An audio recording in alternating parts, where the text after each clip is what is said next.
Herkese merhaba. Umarım sağlığınız yerindedir. Bugün ayrılık sonrası kendimizi çabuk nasıl toparlarız konusunu konuşacağız.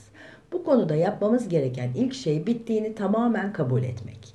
Bir ayrılık sonrasında çok büyük acılar çekerken ve bittiğini bir türlü kabullenemezken genellikle yaptığımız yanlış o kişiye mesaj atmak, aramak, bu dürtüyü engelleyememek.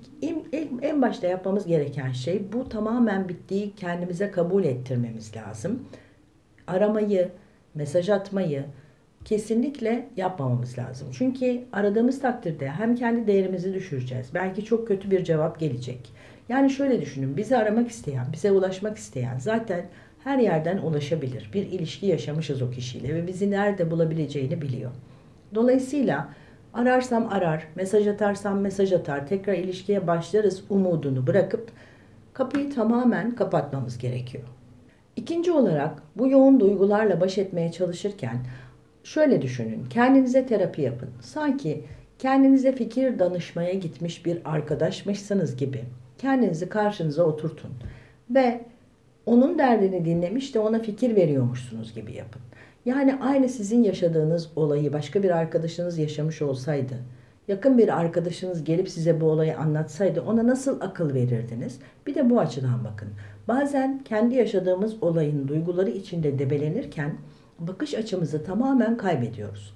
Ve o duygulardan çıkamaz hale geliyoruz. İç sesimiz özellikle bizi çok yoruyor. İşte öyle olmasaydı, böyle olmasaydı, keşke bitmeseydi, ne kadar mutluyduk gibi düşünceler ki bunların çoğu da yanlıştır aslında.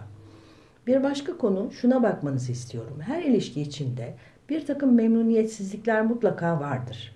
Yani keşke şöyle olmasa, bana böyle yapmasa ya da işte burası şöyle değil de şöyle olsa gibi şeyler. Ama ilişki bittiği anda biz sanki o dünyanın en muhteşem ilişkisiymiş ve biz onu kaybetmişiz gibi bir duyguya kapılırız. Ve bütün bu memnuniyetsizliklerimizi unuturuz. İlişki bittiğinde acıyla daha kolay baş edebilmek için bu sayfaları açmanızı istiyorum.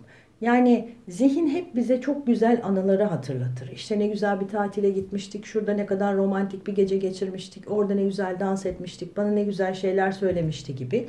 Zihin hep bunları getirir ve bunları hatırlamak çok muhteşem bir şeyi kaybettim hissini getirir bize. Oysa bu ilişkide memnun olmadığınız yönler de mutlaka vardı. İstemediğiniz şekilde ilerleyen bir takım şeyler vardı. Kendinize her memnuniyet, her o güzel şey geldiğinde ah ne kadar güzeldi. Zihninizi tarayın ve ama şurası da şöyleydi diye hatırlatın. Yani bu muhteşem şeyi kaçırdım düşüncesini kendimizde sakinleştirmemiz gerekiyor. Üçüncü olarak acının içinden geçmemiz gerekiyor. Yani bu acıyı yok saymak hiçbir işe yaramaz. Evet, bir ilişkimiz vardı ve bitti. Ve şu an acı çekiyorum. Yani acı çekmiyorum deyip de o tarafa bakmamak büyük bir yanlış olur. Hangi hayat bize neyi getirdiyse onun içinden geçeceğiz ve her acının içinden geçtiğinizde çok daha güçleneceksiniz. Buna inanın. Hepsi birer tecrübe, hepsi birer öğretidir aslında. Bu acıyla nasıl baş edeceğim? Bağırabilirim, çağırabilirim, ağlayabilirim, duygularımı yazabilirim, yastıkları yumruklayabilirim. Ne istiyorsanız yapın. Yeter ki o acının içinden geçin. Üzerinizden, enerji alanınızdan attıktan sonra çok daha rahatlayacaksınız. Şunu da kendinize hatırlatın. Bir kapı kapandığında mutlaka başka bir kapı açılır. Bir ilişki bitti ama daha sonra başka bir ilişkiniz mutlaka olacak. Hayatınıza mutlaka birisi girecek. Ama siz bu bitene çok aşırı odaklandığınız zaman o gelecek olanı da görmeyeceksiniz. O enerjiye kendinizi açamayacaksınız. Bir ilişki bittiğinde çok doğal olarak yoksunluk duygusu yaşanır. O zamana kadar bütün hayatınızı onunla paylaşıyordunuz. Mutlu oluyordunuz, onu anlatıyordunuz. Üzülüyordunuz, onu anlatıyordunuz. Hayatı birlikte paylaşıyordunuz. Birçok şeyi birlikte yaşıyordunuz. Dolayısıyla bir ilişki bittiğinde yoksunluk hissetmek çok normaldir. Bir şey yapacağınızda ah ne güzel onunla beraber yapıyorduk. Şimdi kimse yok gibi bir duygu çok normal. Ama bu yoksunluğu aşırı derecede hissediyorsanız ilişkiye bağlı değil bağımlı hale gelmişsiniz demektir ki bu da tehlikeli. Yani ilişkide bağlı olmalıyız sadece birbirimize. Hep anlattığım gibi herkes kendi değerini bilerek kendi merkezinde olduğunda ilişki çok keyifli ve güzel yürür. Ama birisinden birisi kendi değersizlik duygusuyla bu ilişkiye bağımlı hale geldiğinde o zaman zaten sakat bir ilişki yaşanıyor demektir. Yani çok aşırı bir yoksunluk duygusu yaşıyorsanız burada kendi değersizlik duygunuzu halletmeniz gerekir. Her yaşadığımız ilişki bize bir şey öğretmek için gelir. Şu soruyu kendinize sorun. Bu ilişkiyi ne öğrenmek için yaşadım ben? Bana ne gibi bir duygular hissettiriyor? Bu ayrılık bana hangi duygularımı tetikledi? Hangi düğmelerime bastı? Terk edilme korkum mu vardı? Değersizlik duygum mu vardı? Başarısızlık mı hissediyorum? Bu başarısızlık konusu da önemli. Ayrılık başarısızlık değildir. Yani bir şeyi başarmıyoruz. Bir ilişki yürümedi diye başarısız olmadık. Kendinize bunu söyleyin. Bu bir başarı kriteri değil yani. Her ilişki yürümek zorunda değil. Ama bittiğinde duygularım bana mutlaka bir şey öğretir. Her şeyin tekamül için faydası vardır. Yani bana ne gösteriyor onu bulmanız çok kıymetli. Bu ilişkiyi neden yaşadım ve şu anda ne hissediyorum sorusu. Çok kıymetli. Bunu mutlaka kendinize sorun. Bir de şöyle çok büyük bir yanlış yapıyoruz. Sosyal medyadan takibi bırakmıyoruz. Stalk diyorlar ya, onu yapmaya devam ediyoruz. Ne yapıyor o kişi, kimle, nerede, ne paylaşmış diye kendi canımızı çok daha fazla acıtıyoruz.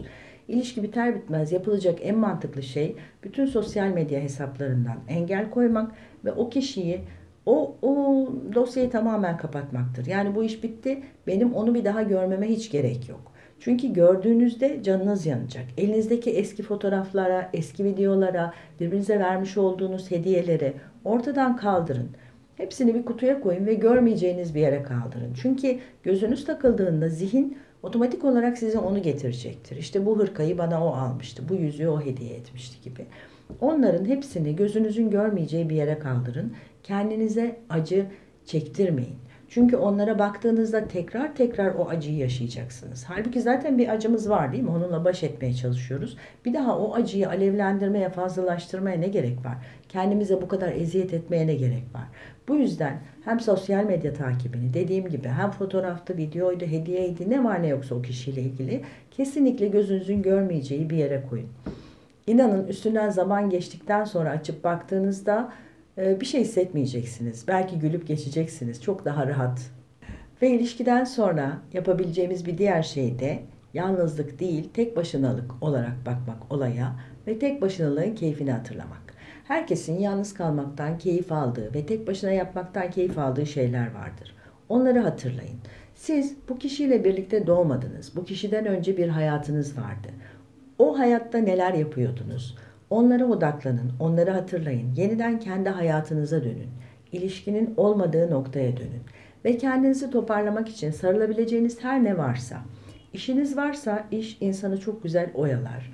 Arkadaş çevrenizi, uzun zamandır aramadıklarınızı, görmediklerinizi ya da ne zamandır yapmak isteyip yapmadığınız evdeki tadilatları, ne bileyim ben giysi tadilatlarını, zaman ayırmak isteyip ama gidemediğiniz bir hobinizi, spor yapmak olabilir, yoga olabilir, meditasyon olabilir. Bunlar kendinizi toparlamaya çok iyi gelir. Ha şunu mutlaka söylemem lazım. İlişki sonrası acı ile lütfen kendinizi yemeğe vermeyin. Çünkü kilo almak zaten bizi iyi hissettirmeyen ve özgüvenimizi aşağıya düşüren bir şey. Bir de ilişki sonrası kendimizi yemeğe verdiğimiz zaman acı üstüne acı eklemiş oluyoruz ve özgüvenimizi iyice sarsıyoruz. Yani yemek meselesini kapatın. Ama spor çok iyi gelecektir. Yoga çok iyi gelecektir. Meditasyon çok iyi gelecektir. Kendinizi tekrar kendime zaman ayırmak, kendime gelmek, özgüvenimi yerine koymak için bu tarz aktiviteleri mutlaka yapın. İlişki biter bitmez dediğim gibi o acının içinden geçtikten sonra ağladık, bağırdık, yastıkları yumrukladık.